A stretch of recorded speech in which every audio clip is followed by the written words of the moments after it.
La escóbula de la brújula.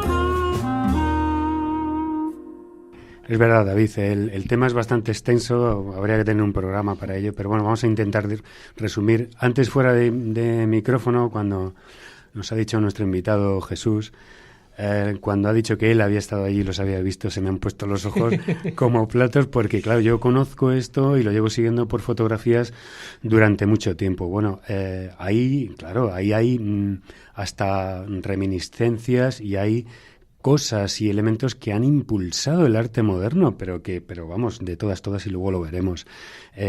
Vamos a describir la situación de esta impresionante pared de 14 metros de altura y 60 metros cuadrados, que está más o menos en el curso medio del río Palotoa, en el distrito del departamento de Madre de Dios. Está al margen del río y hay un gran conglomerado de simbología incluido ahí, que tiene una unidad de estilo que nos llama muchísimo la atención, puesto que en todas estas manifestaciones, tanto pues las que hay en Bolivia, en Perú, en Patagonia, hay montones de ideogramas y de pictogramas que se refieren más pues al tema de las figuras antropomórficas, animales, etcétera. Pues aquí hay muchísimo símbolo, muchísima señal, muchísima idea abstraída, que es como lo que hemos estado diciendo antes en la introducción. El creador de esto lo hizo, empleó parte de su vida en ello, y hay una unidad de estilo aquí. Con lo cual, ¿podemos hablar de un único creador al hablar de esa unidad de estilo? A ver, hay muchísimos investigadores, cada uno dice una cosa, esto está sujeto a muchas interpretaciones, pero como hemos dicho antes, lo que más dura es el grabado en la piedra. La pintura va desapareciendo. La forma de grabar, las ondulaciones, la ornamentación que tiene esto y la simbología es toda muy parecida de la misma mano. De tal forma que, bueno, pues nos invita de algún modo a clasificar y a estructurar esto, y parece ser que está dividido como un poco como en tres partes. La parte superior, que le llaman la Jana Pacha, donde aparece el sol, las estrellas, incluso una figura de un cóndor. La parte media, que es donde está toda la naturaleza, esa eclosión de animales, de formas de vida, que le llaman la Kai Pacha. Y la parte inferior, que es la Uja Pacha, que es lo que está debajo de la tierra, donde surgen las raíces y de algún modo lo que da fuerza y origen a la vida que nosotros estamos viendo en lo que es en la superficie.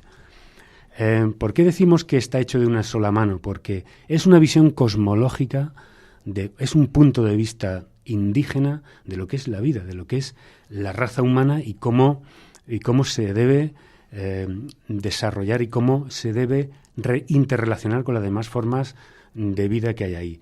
Entonces aparecen caras que le llaman caras acorazonadas, porque son unas formas muy reconocibles.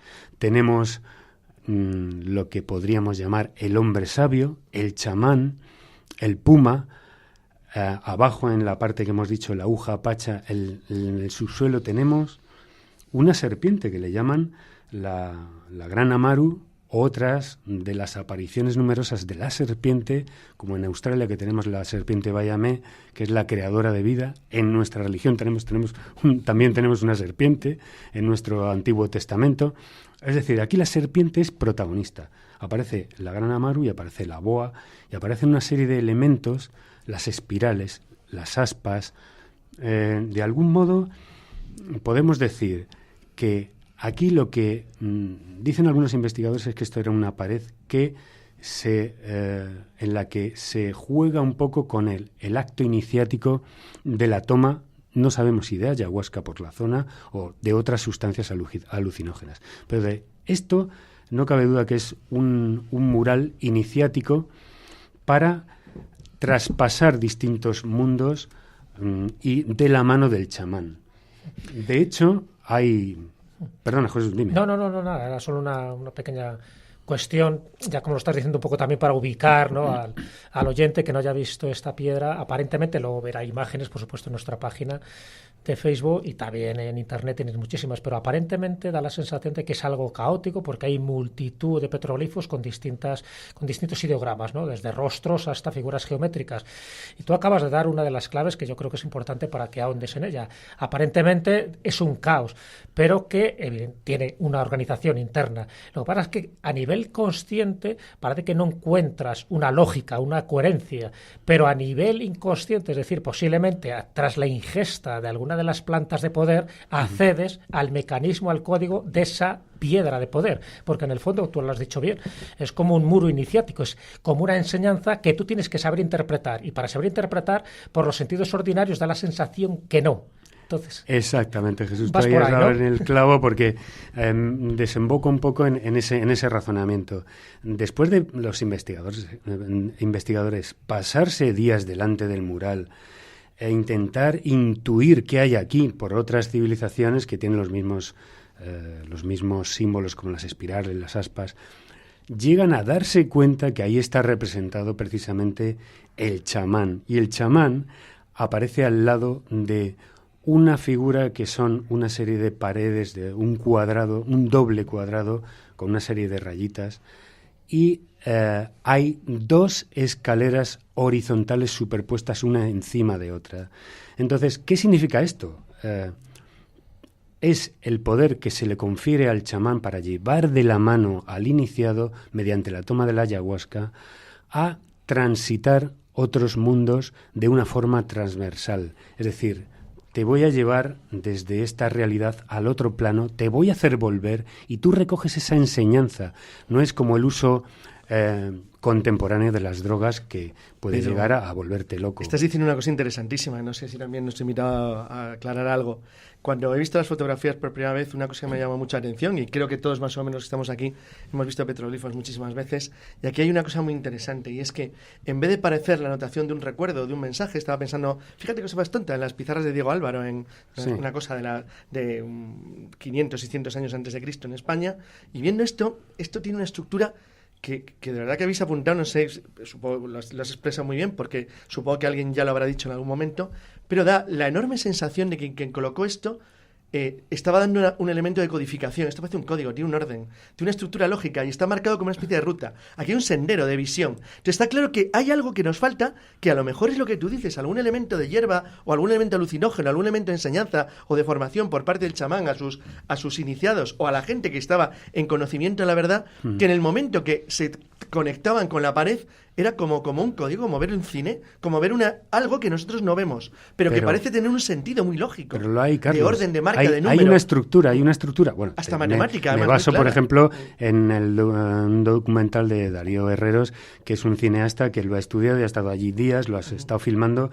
Precisamente la estructura de que tú hablas parece algo inconexo, pero realmente la cara de el hombre sabio, digo el hombre sabio porque, fijaos, esto lo vais a ver en la página nuestra de Facebook, hace esa cara en forma de corazón y es una cara con dos ojos, una nariz y una boca y auras de energía y que salen de su cara, de su cabeza, y pone dos ojos más, quiero decir que este hombre de conocimiento ve mucho más allá. Entonces, ¿dónde lo coloca? No lo coloca en un triángulo, toda esa formación con el vértice arriba de yo domino toda la naturaleza, sino al revés.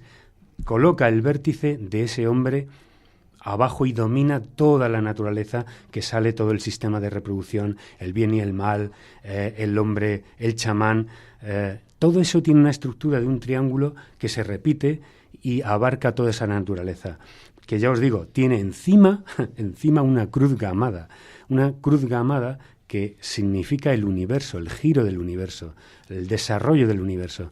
Entonces, hay un orden aquí, hay un caos aparentemente desestructurado desde el punto de vista conceptual y contemporáneo, pero desde el punto de vista del indígena sabe lo que está viendo y le lleva de la mano hasta ese mundo en el que el hombre está en el vértice inferior de ese triángulo, muy apegado a la Tierra, y proyecta hacia el universo toda esa cosmología. En realidad, ¿esto qué es? Es una catedral, es una capilla sistina de una cosmología, de una explicación del universo que nosotros ya hemos perdido y podemos coger retazos y llegar a poder interpretar. Tú lo has dicho, puede ser una catedral, un mapa, una puerta dimensional. Me interesaría mucho saber la opinión de nuestro querido invitado, ¿no? Mi tocayo Jesús Ejido. ¿Qué opinas tú de...? Bueno, yo tuve la suerte de trabajar al lado. Es decir, yo los fines de semana me iba a Pucharo. ¿Por qué? Porque yo trabajaba en comunidades y era médico que tenía que vigilar las comunidades de esa zona, que se llama zona de Palotoa, y una zona del Parque Manu, hasta muy al interior del Parque Manu. Yo era el médico que estaba allí, que coordinaba pues todos los enfermeros que estaban allí.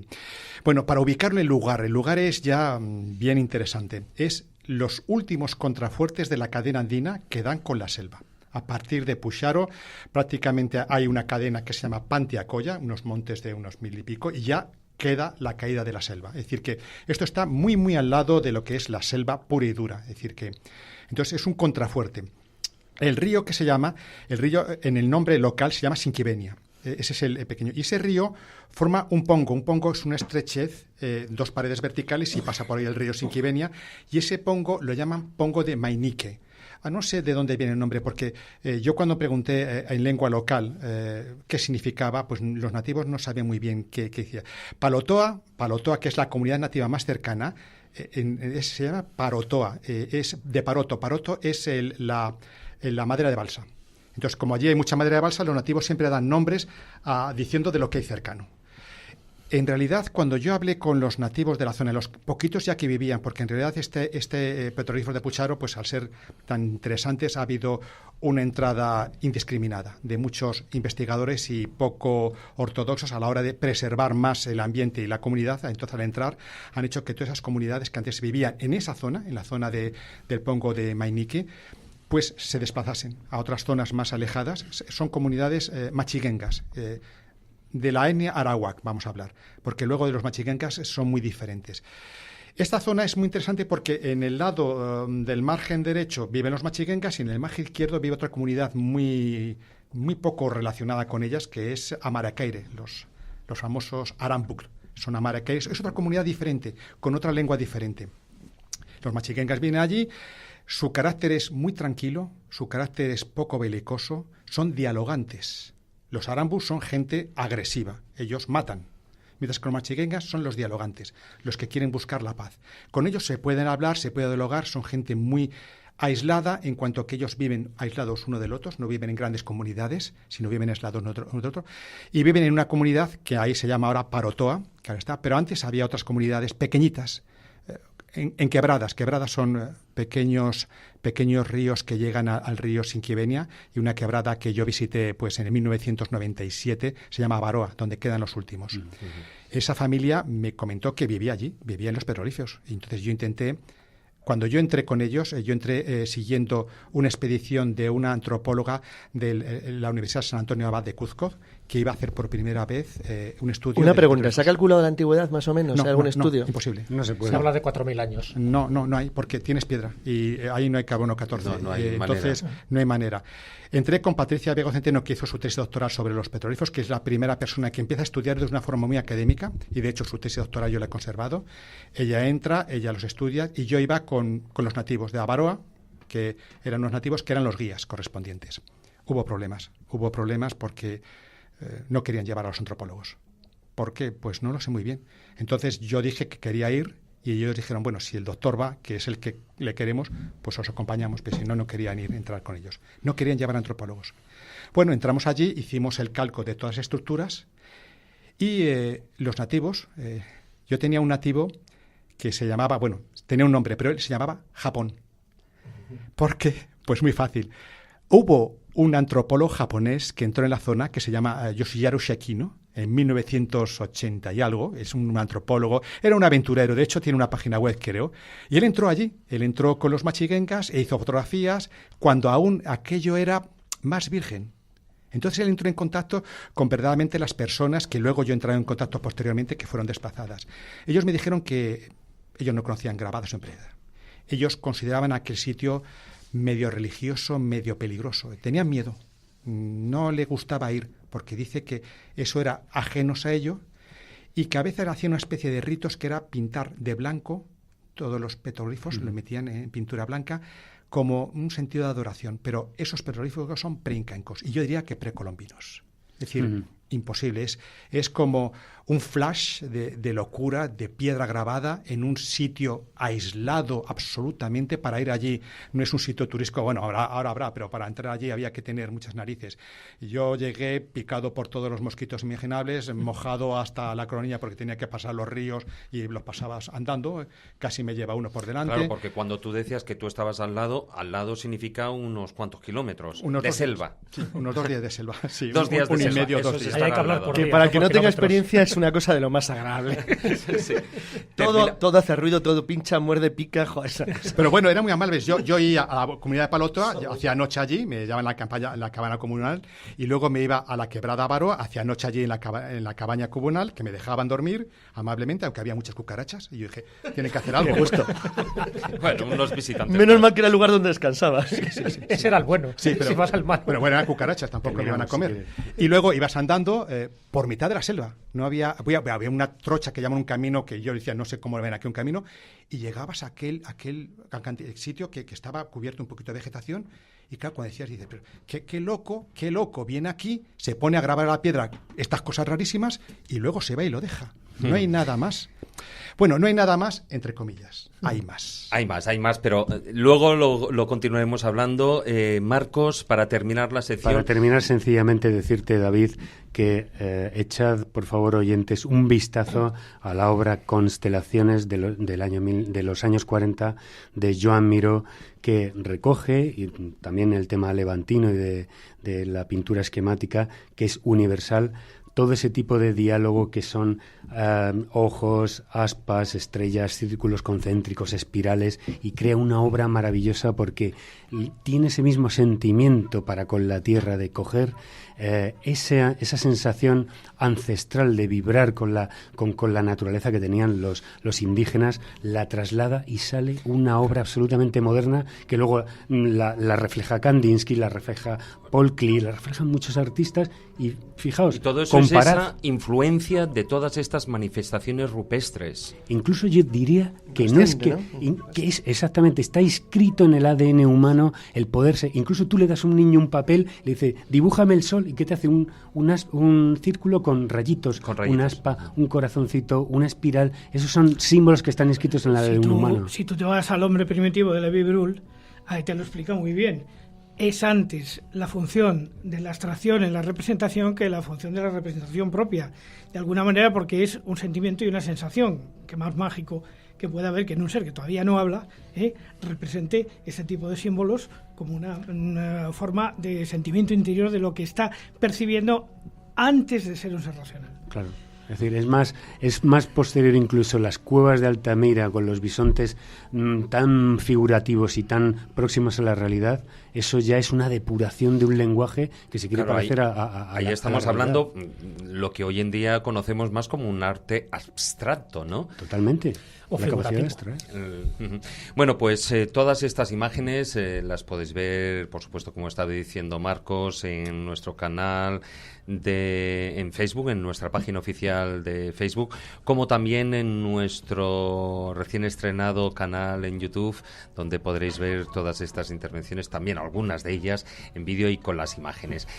Muchas gracias, Marcos. Continuamos con el programa.